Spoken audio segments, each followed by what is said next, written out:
Bonjour à tous et bienvenue dans ce briefing des marchés du 18 septembre 2020. Avant de commencer, je vous laisse prendre connaissance de l'avertissement légal sur les risques.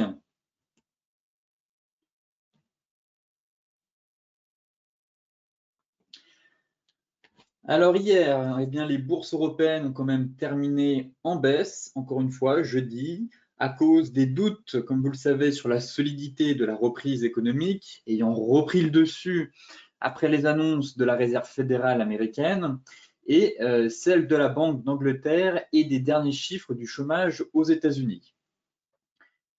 Le retournement, on va dire, du sentiment de marché après plusieurs séances de hausse a aussi été favorisé par l'avertissement de l'Organisation mondiale de la santé sur la résurgence de la pandémie de coronavirus en Europe. Effectivement, on atteint certains pics journaliers dans certains pays, notamment en France, et donc cela crée aussi des inquiétudes et plombe un peu le moral des investisseurs. Donc le moral des investisseurs, lui, était déjà plombé, euh, on va dire hier, dès le début de la journée, par la déclaration de la Réserve fédérale qui a évoqué des signes de ralentissement de la reprise aux États-Unis, sans ouvrir spécifiquement la voie à de nouvelles mesures de soutien, puisqu'elle a un peu botté en touche en disant que ce serait bien que le Sénat et les démocrates et les républicains se mettent d'accord pour un nouveau plan d'aide aux ménages, sinon cela risquerait d'une part d'être un peu catastrophique aussi pour pas mal de ménages et de ne pas permettre d'avoir une reprise assez vigoureuse.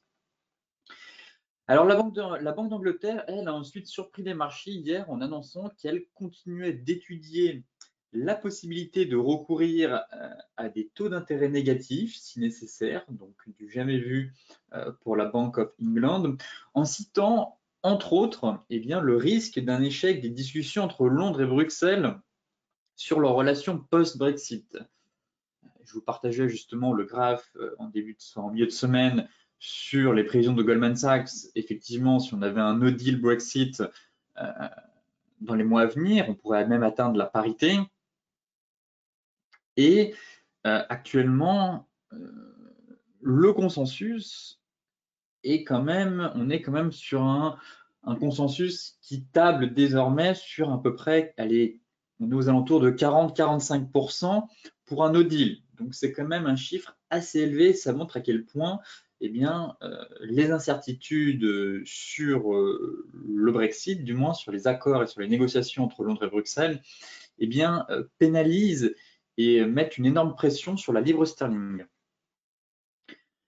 Côté US, par contre, Wall Street a terminé en baisse, à nouveau plombé, encore une fois, par le recul des valeurs technologiques, auxquelles se sont ajoutées les interrogations sur la solidité de la reprise économique aux États-Unis, puisqu'on a eu le département du travail qui a annoncé avant l'ouverture une baisse des inscriptions au chômage, certes, mais celle-ci reste près de 4 fois plus élevée qu'au début de l'année. Donc oui, on a encore une fois une reprise qui s'est installée depuis plusieurs semaines, plusieurs mois, euh, mais ces chiffres, en fait, ont conforté les doutes de certains investisseurs après les déclarations de Jérôme Powell sur les signes récents en fait d'un ralentissement de cette reprise et donc du long chemin finalement qui reste à parcourir avant de retrouver le plein emploi.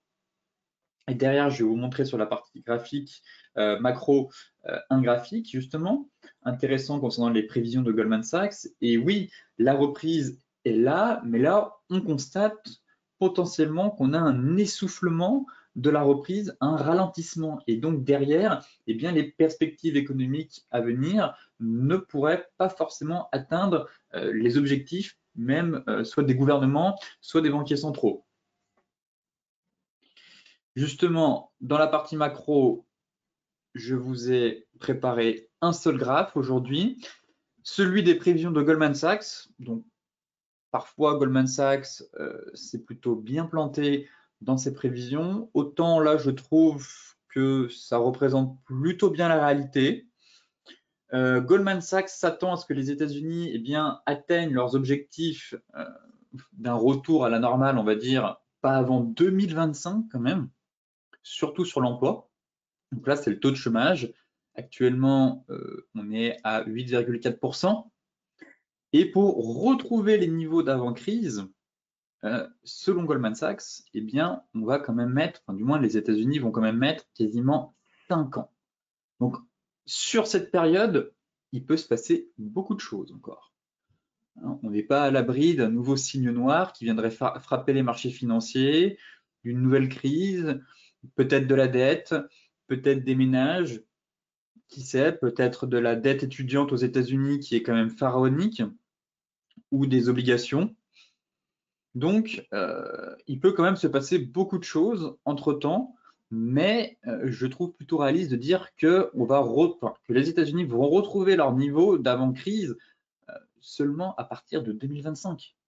Donc, il y a quand même une sacrée marge, enfin beaucoup de chemin à parcourir. Pour rappel, je pense que Trump nous prend pour des lapins de 6 semaines, du moins surtout les ménages américains, puisque selon lui, le chômage devrait retrouver ce niveau d'ici janvier 2021. La propagande a toujours eu son petit effet, surtout en période d'élection, puisque les élections présidentielles auront lieu au mois de novembre, mais il ne faut pas être crédule non plus, j'ai envie de dire, et penser, et je pense qu'il le croit vraiment, que le chômage va retomber en dessous de 4% d'ici la fin janvier, enfin d'ici janvier 2021, c'est un peu une utopie, j'ai envie de dire. Et même Goldman Sachs prévoit plutôt un chômage aux alentours de 6%. Donc là, sur les mois à venir, Goldman Sachs prévoit aussi une diminution du taux de chômage, mais on sera toujours au niveau des 6%. Et la destruction d'emplois, quand même si le chômage diminue, on a eu une sacrée destruction d'emplois entre-temps. Donc, si le gouvernement a réussi à faire passer le taux de chômage en dessous des 4% d'ici là, bonne chance à eux, ou les chiffres tout simplement seront manipulés, même si certains estiment déjà qu'il y a un peu, que les dés sont pipés, qu'on essaye un peu d'enjoliver les choses pour que ce soit un peu plus vendeur, surtout à l'approche des élections américaines. Côté de l'inflation, objectif de l'inflation quasiment à 2%, donc pareil. Apparemment, Goldman Sachs prévoit un spike entre 2021 et 2022. Sinon, plutôt une montée progressive, mais pareil, ça va mettre du temps. Il va falloir attendre 2025. Et point positif pour celles et ceux qui s'intéressent du moins aux métaux précieux, puisque les 4 métaux précieux de référence bénéficient d'un bon potentiel d'appréciation à moyen terme grâce à une progression des anticipations d'inflation. Et là, effectivement, si Goldman Sachs a vu juste, eh bien, à moyen court terme, quand même, pour les prochains mois à venir, on a une progression de l'inflation. Et donc, cela fait partie des éléments qui plaident pour une poursuite de la hausse sur les métaux précieux à moyen long terme. Côté graphique, tout de suite, on va s'intéresser au CAC 40.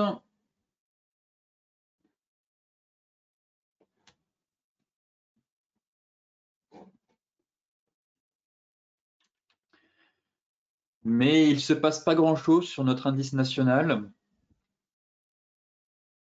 Voyons voir la tête de la bougie hebdo, mais on n'obtient pas beaucoup d'informations, si ce n'est qu'encore une fois, le marché ne parvient pas à aller chercher les 5050 points en clôture hebdomadaire. Comme à chaque fois, on fait de l'excès, finalement, ça ne passe pas. On a traversé le nuage, mais de manière latérale, donc c'est pas forcément un signe positif derrière pour une poursuite de la hausse.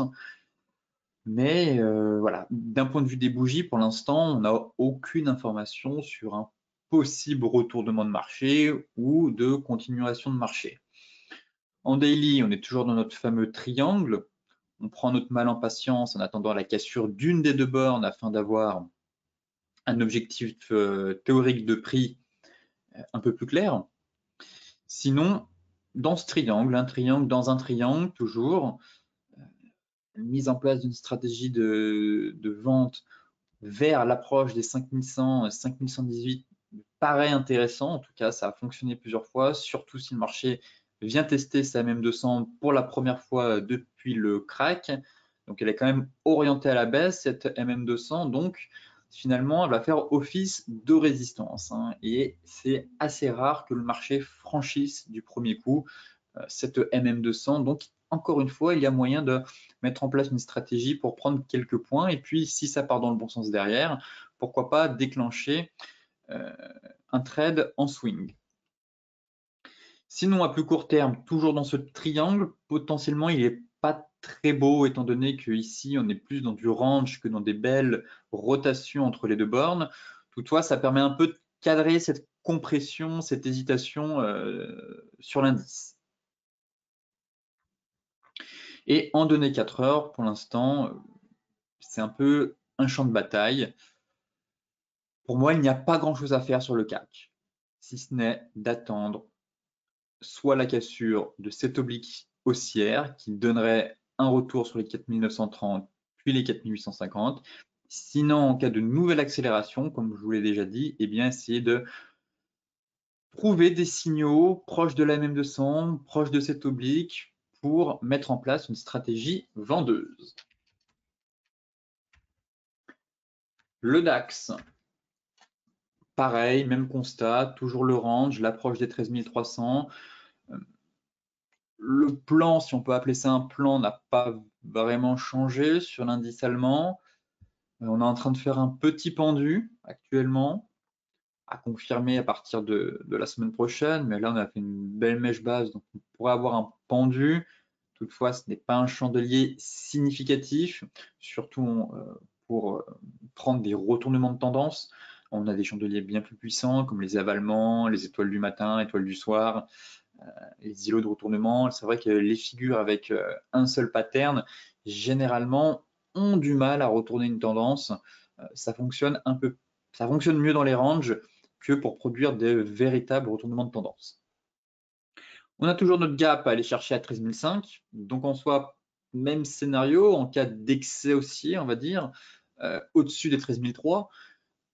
Une belle clôture 4 heures au-dessus de 13 300 permettrait de déclencher un micro-swing pour aller chercher les 13 500. Donc ça, c'est un objectif en cas de cassure, venir combler le gap de cotation, enfin du moins ce gap de rupture qui a été laissé ouvert au mois de février. Oui, au mois de février. Donc il y a encore quelques points à prendre potentiellement. On est toujours dans ce biseau. Et en revanche, à la baisse, j'attends toujours la cassure de ce fameux niveau 12 940, 13 000 points. Et entre-temps, il n'y a pas grand-chose à faire, je trouve, sur l'indice en intraday. C'est un peu le yo-yo, il n'y a pas beaucoup de points à prendre. Potentiellement un range, si j'enlève un range horaire qu'on pourrait avoir ici. Voilà. Proche des, on pourrait le recadrer une deuxième fois avec l'excès haussier proche des 13 300. Mais durant la semaine, on constate qu'il ne s'est quand même pas passé grand-chose. On n'a pas eu beaucoup de volatilité sur l'indice allemand. Donc, il faut savoir aller là où il y a véritablement de l'action. Il y en avait sur le Forex, notamment cette semaine. Autant sur les indices européens, ça reste très mou pour l'instant. Malgré les effets d'annonce de la Fed, on n'a pas eu, je trouve, beaucoup de visibilité pour avoir de nouvelles perspectives en tout cas. Et en même temps, l'euro plombe, comme vous le savez aussi, plombe les indices pour un redémarrage haussier. Le Dow Jones, qui a cédé du terrain hier, toujours dans son range. Même constat, phase d'hésitation du marché. On est toujours enfermé dans ce magnifique range horaire. Hop. Donc encore une fois, phase de trading range entre les deux bornes et attendre la cassure. Le plan n'a pas changé, c'est toujours le même plan qui est en place depuis le début de la semaine. Donc, tant qu'on ne franchit pas soit la résistance avec cassure Kijun, soit le support avec franchissement de la MM50 et incursion en bas du range, eh bien, il n'y a pas d'autre chose à faire que de mettre en place une stratégie de trading range entre les deux bornes, essayer d'affiner en données 4 heures pour éviter de se taper des bull traps, ne surtout pas anticiper les clôtures de bougies, surtout sur les indices. Hein, vraiment attendre la clôture de bougie avant de prendre une décision pour éviter de se prendre un bear ou un bull trap. Et derrière, affiner en données 1 heure, je trouve, éventuellement pour pour affiner vos prises de position, on va dire. Pour l'instant, on est au milieu du range, donc on est un peu au plein milieu du désert. Et encore une fois, il est préférable d'attendre les niveaux clés, donc la borne haute ou la borne basse de ce range horaire. L'euro-dollar.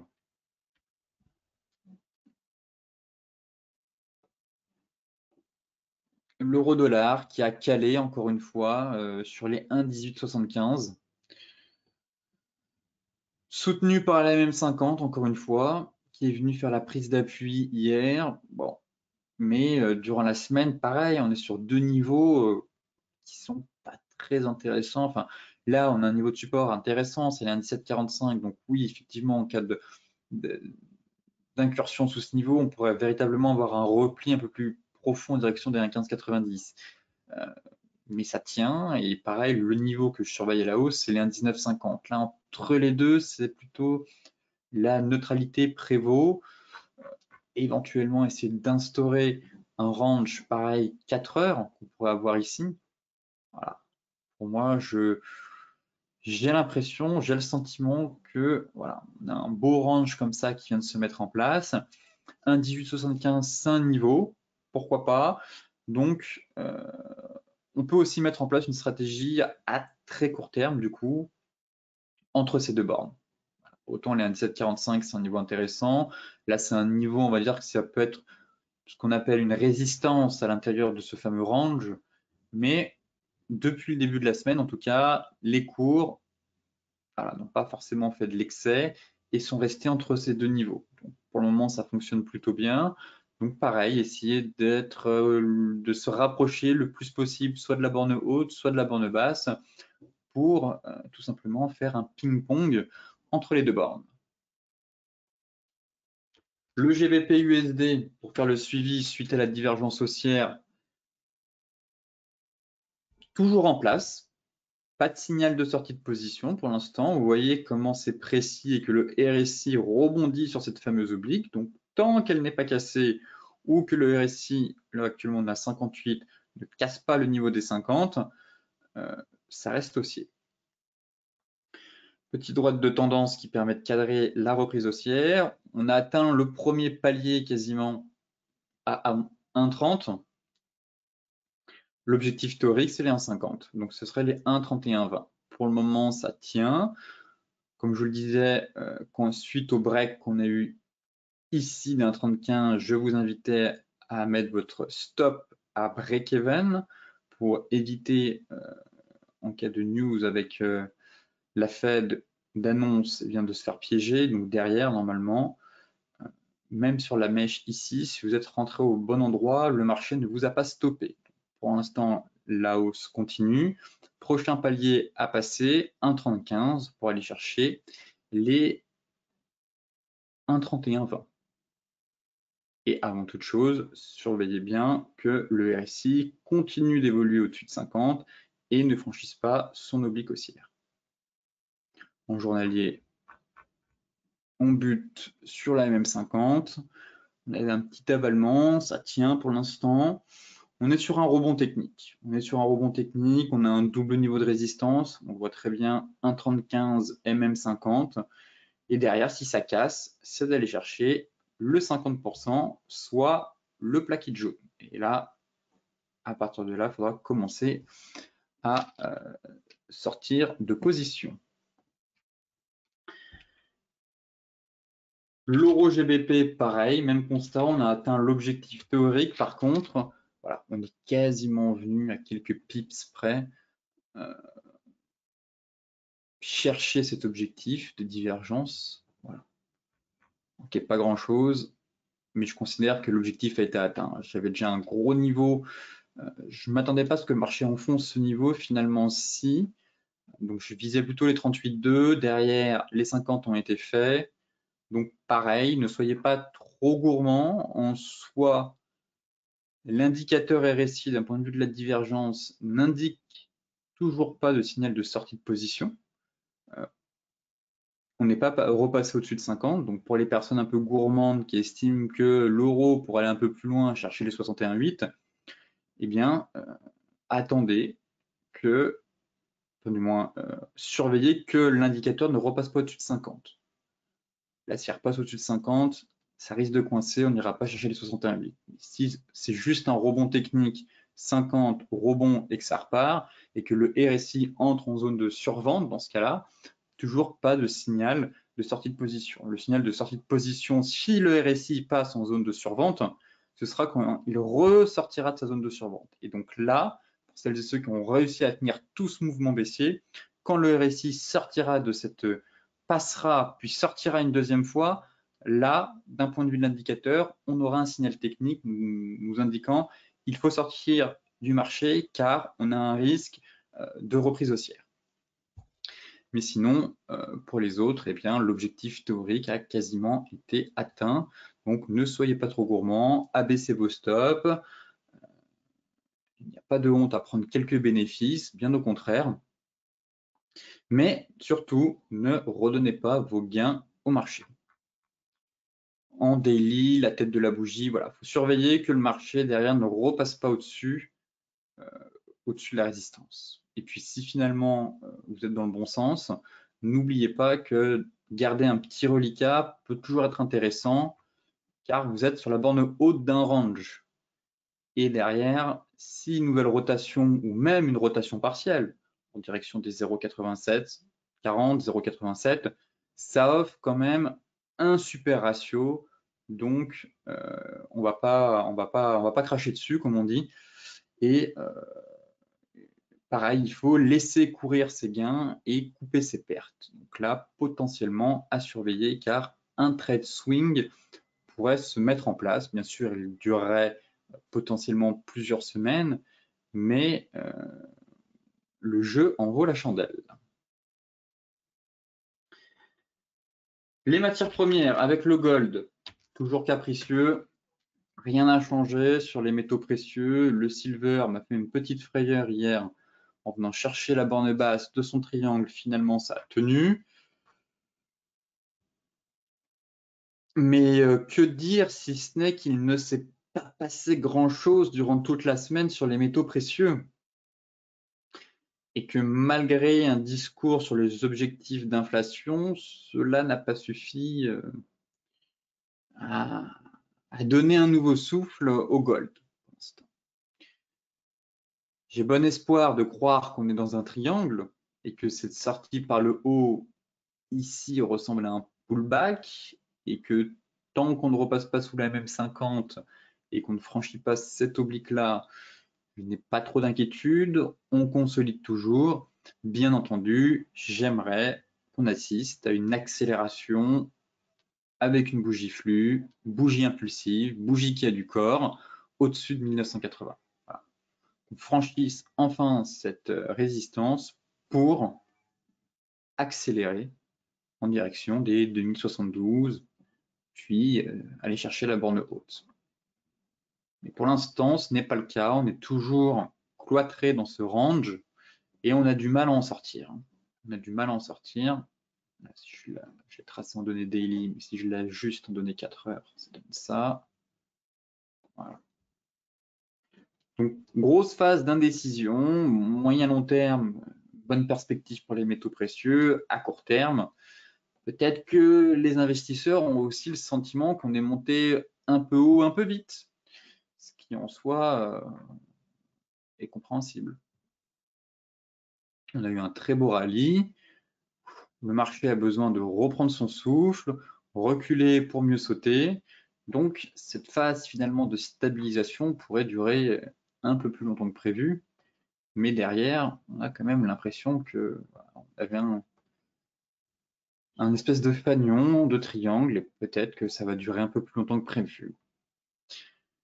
Le marché a besoin d'un catalyseur actuellement, et les prévisions de la Fed mercredi, en tout cas, n'ont pas suffi à doper le cours de l'or. Mais, bien entendu, sur toutes les unités de temps, ça reste haussier, donc il est préférable de chercher à se positionner dans le sens de la tendance. Le marché pétrolier maintenant, avec le Brent qui n'en finit plus de grimper, toujours dopé par l'ouragan Sally, et les bons chiffres qu'on a eu hier sur les stocks de pétrole. En hebdo, faisons un point hebdomadaire. On a une belle bougie flux, hein. Ça très clairement. Bon, la semaine prochaine va être intéressante. On sera quasiment sur le bas de nuage. Chikou sera sur Tenkan. Les prix seront sur résistance. Donc, on va avoir un triple niveau de résistance.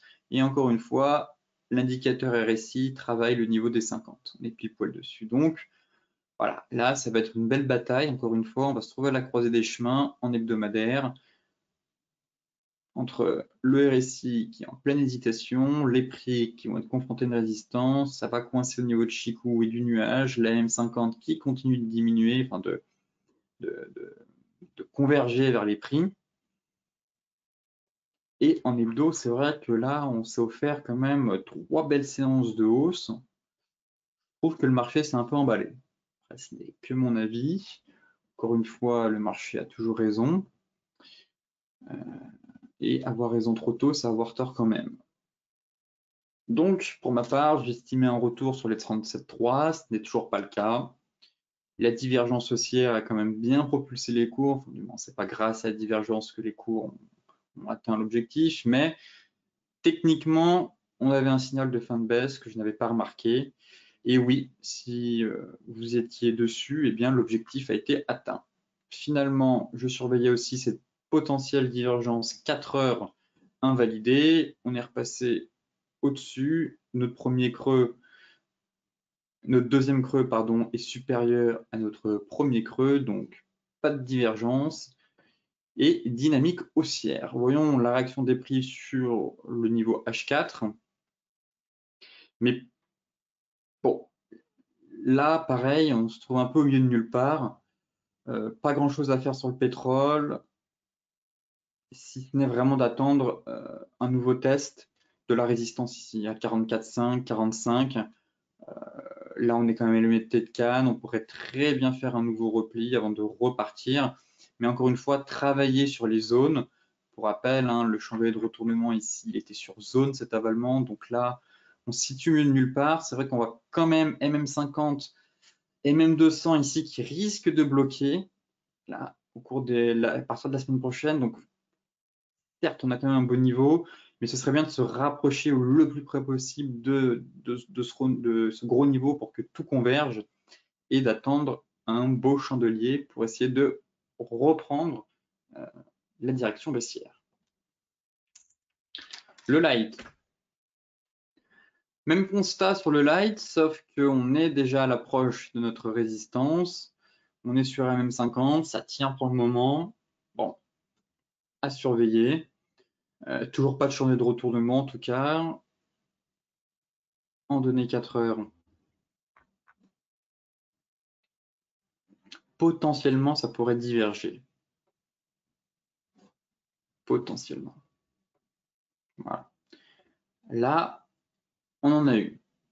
On en a une sur niveau 61,8 sur MM204 heures. Donc ça, c'est intéressant. Sur le WTI. Voilà. Belle divergence. Et donc, pareil, pour le moment, ça tient.